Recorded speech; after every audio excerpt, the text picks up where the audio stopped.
Hello there, Geminis. Welcome to your weekly reading. So the first five cards denotes your love life, love relationships. And the second five cards deals with other areas of your life, okay? First of all, you've got two aces. And I see the energy of you trying to break through, trying to make a decision, contingent upon these aces. Like, I feel a lot of inner conflict coming in as a result of you not being able to align your mind with your heart. And then as a result of that, you're not able to make a decision. When an air sign is caught between, what their heart wants and what their mind, their head is telling them rationally, it feels almost as if you're out of alignment with your intuition. And so what I feel needs to happen in general is for you to make up your mind. Okay, so there is a slight topsy-turvy energy.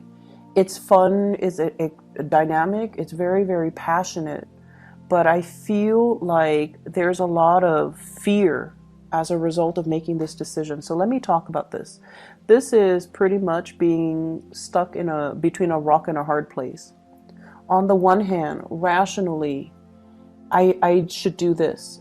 The physical evidence is telling you that maybe the other person, doesn't really like me, or maybe the other person wants something from me that I can't give. Maybe they're not really seeing me for who I am, or maybe I'm not seeing them for who they are. So there is this overall sense of like, can I trust the other person? Can I talk to them about this? Will they be open and receptive? And then on the other hand, I see you very, very passionate about another person. Okay. So it could be two individuals, one that you have already established that trust with, and then another person that you're very, very sexually, physically attracted to. Or the physical evidence, it could be the same person because it's wedged in between. It could be a fire sign, somebody with a very dynamic fire energy, but they're wedged in between. So their mind is telling them one thing, their heart is telling them another. And I feel like if this is you, Gemini, you're going to be compelled to kind of leave your mind, leave the talks, the conversations, the thoughts, leave it in the past, and you're going to be compelled to make this decision from more with your heart. And I feel like, your heart will not steer you wrong. Your heart will tell you what you want. And there are implications to that. There are, ramifications to making decisions from the heart space. But the heart is also very much in alignment with your intuition as well. So it's time to stop ruminating and to take action, okay? I'm feeling this is the person that you're interested in, okay? So we also have as well a fire sign. So let me talk about this person first. The King of Wands. The King of Wands is all about responsibilities, fatherhood, motherhood, family unit, family obligations, keeping the family unit together. So even if there are issues when it comes to, the marriage, the communication, like no longer feeling passionate in our marriage, no longer feeling good about staying in a marriage, but we do it because of that sheer sense of family obligation and that sheer sense of wanting to give the best to our kids, not wanting our kids to grow up in a broken home, and knowing as well, coming from a childhood where mom and dad might have been separated or divorced and you didn't get that emotional support. So you want to create that emotional support, that firm foundation and that structure for your children. So it's like you don't want your children to follow in your footsteps. You want them to be better. You want to give them everything. And as a result of it, many of you are very torn between, is it over? Is it over between us? Or do we, stay together?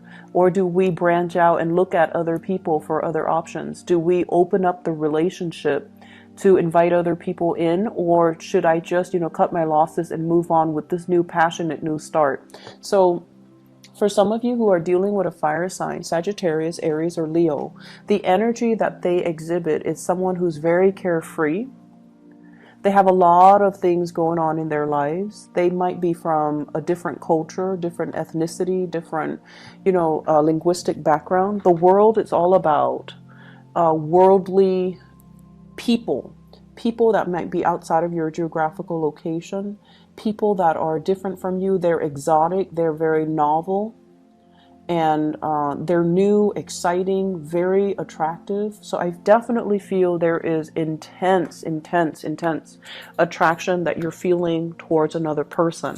But I'm also inclined to say I feel like there is third-party temptation coming from outside the relationship, and you're kind of swept off your feet, and you're kind of swept away by this passionate new resurgence within yourself. It's almost like they're calling out to you to, sometimes people come in our lives to tell us, only as a messenger, to tell us, what are you missing in your relationship? It's not so much that you should go for it, but it's almost like a gentle reminder. If you're feeling this way about me, then what's missing in your relationship, and how can you revive that in your own relationship? So I definitely feel a separation here. You're dealing with somebody that you're very physically attracted to, but yet you're stuck in this new beginning, this new starts that you're going back and forth about, what your heart wants, what your mind is telling you. And because of that, you're very confused, you're very conflicted. There's also an element here about, trust. Is the other person dating other people? Are they going to date? You're dealing with someone who's very beautiful, very passionate, very beautiful. And so, of course, you're going to be like, are they dating other people? Are there other people giving them offers? And so that can also stir up some insecurity within you. If I don't act on this, are they going to wait around for me? Are they going to, move on? Are they going to get into a relationship? So then I have to make a move. And then as soon as you talk yourself into making a move, I feel like there are other issues that creep up. Insecurity. Are they seeing other people? Or am I able to, let go of my relationship so I can be with them? What are they really looking for? Are they looking for fun and excitement? Like, are they going to be here tomorrow and then here today and gone tomorrow? Because their energy is that they're kind of impatient and they don't really wait around. So I feel like there are just a lot of factors coming into play. And because of that, you're not able to make a decision. Okay. What is your advice for Geminis when it comes to this love situation? What should they do? So we have here the Wheel of Fortune. And the Wheel of Fortune is also indicating to me the timing is just not right now. You might have things that you need to take care of first from your end. But also the Wheel of Fortune is like waiting for divine timing, waiting for that sure sign. And the Temperance card, both of these are, the Temperance card is sort of like tempering, balancing your heart and your mind. And I know that it's like, how do I do that? Well, you have to really think in a practical manner. This is a very passionate connection, but ultimately, what do I get out of it? And then, do I sever the past relationship in order to be with this person? Jump right in and ask questions later? Or do I have to get everything kind of like, get things rolling, dating, friendship, getting to know the other person, not jumping the gun, and then asking them about, their dreams, their aspirations, what are they hoping to achieve? What do they want out of a relationship? So I feel like taking things very, very slowly, and to ensure that the person is really single before you make a move, or ensuring that the other person wants the same thing as you before you dive in too deep. Okay, you're dealing with somebody who's very impatient as well. So they might be tempting you to encourage you to make a move, and you're not really sure. Like it feels like it's happening too fast, too strong, and that can also be a little bit of that can also be a little bit of a turnoff. So I know with Aquarius and Geminis in general, when somebody douses you with too much love and affection, and they're a little bit coming on a little bit too strong, it can also create like this knee-jerk reaction where you feel like it's too easy, so you might not want it. This isn't really a good time to play hard to get, but I feel like you're conflicted about a decision and about a person. So getting to know that person, spending more time communicating with them, like using communication rather than just, you know, falling for that physical attraction. That's going to be the key here, because you're comfortable in this realm. This is new, uncharted territory for you as an air sign. So work with the resources that you know how to handle, and then use that to strike up conversation, or to really talk to the other person, and to really get to know the other person's, their dreams, their aspirations, where they're planning to be, and why they're so impatient. Why are they pushing for this so hard? And I feel like that's going to allow that major breakthrough for you guys. Okay. In other areas of your life, I feel like love is going really well, but it's a little bit destabilizing, and you're still conflicted, which in terms affect other areas of your life. As an air sign, one area that's problematic bleeds into another. So it would behoove you to kind of solve this first and get this squared away, because I feel like other areas are being affected. Okay. You're definitely wanting a new start. You're definitely kind of like bored, not feeling inspired, not feeling very passionate, not feeling like all the work that you're putting in is going to pay out or is going to pan out. And then learning as well some new things in the work environment that you feel like, I'm not really emotionally happy. So I definitely feel this sense of boredom, this sense of like revolving door, like going through the motions, but not feeling inspired. And that might be why, if you're, unhappy with work or career or family or whatever, and you're feeling uninspired, this might also be why this situation is so tempting, because it's a burst of new passion. It makes you feel alive. And so you might be falsely falling for this because other areas of your life are not, especially dynamic.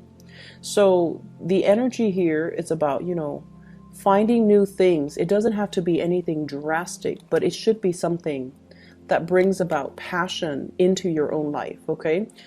Finding that thing that really stirs your passion, it could be like a hobby, a pet, even a new way of doing things, a new routine, or even a career change, a new job. But I feel like many of you are contemplating, you've worked really hard at one job. You might have stayed there for a long time. And the timing, with this recent new moon, I believe it's a full moon, excuse me. It's a full moon in Pisces. And Pisces deals more with like, it's a water sign, but it's also like the last sign of the zodiac. So it deals more with like the destiny, the ideals, like what is it that really makes us happy so that we can work towards it. The Neptunian energy associated with Pisces is very ethereal. It tells you it gives you like a vague image of what it is that makes you happy, but it doesn't really lay down the clear path for you to get where you are to where you want to be, to achieve that image. So in that full moon energy, I feel like a lot of emotions are stirred within you, and you're coming to the realization that, I've worked really hard, but I just feel like it feels almost to me robotic, coming to work, coming home, dealing with the kids, dealing with the spouse, dealing with the parents, like whatever it is that you're doing, it feels very monotonous. It feels very repetitive, and it feels very uninspiring. So you're going to have to find new things or new ways of doing things so that it can stir your passion again. Invest, like whatever hobbies you have, get back into it. invite more people into your home. Play the host or the hostess and allow people to come to you. Okay, so if it's new love, I feel like there's a lot of passion here. And if you're bored with other areas of your life, you might be so preoccupied with this new love and new passion that you let other areas of your life go on the wayside, like friends and family, practical responsibilities, even work. So it's a good month for you to sort out and moderate your emotions. And it's a good week overall for you to, really think about divine timing and think about as well, the struggle between morality and passion. That's what I'm sensing here. I hope the reading is helpful for you guys, Geminis, and I wish you all the best. Okay, take care. Bye bye.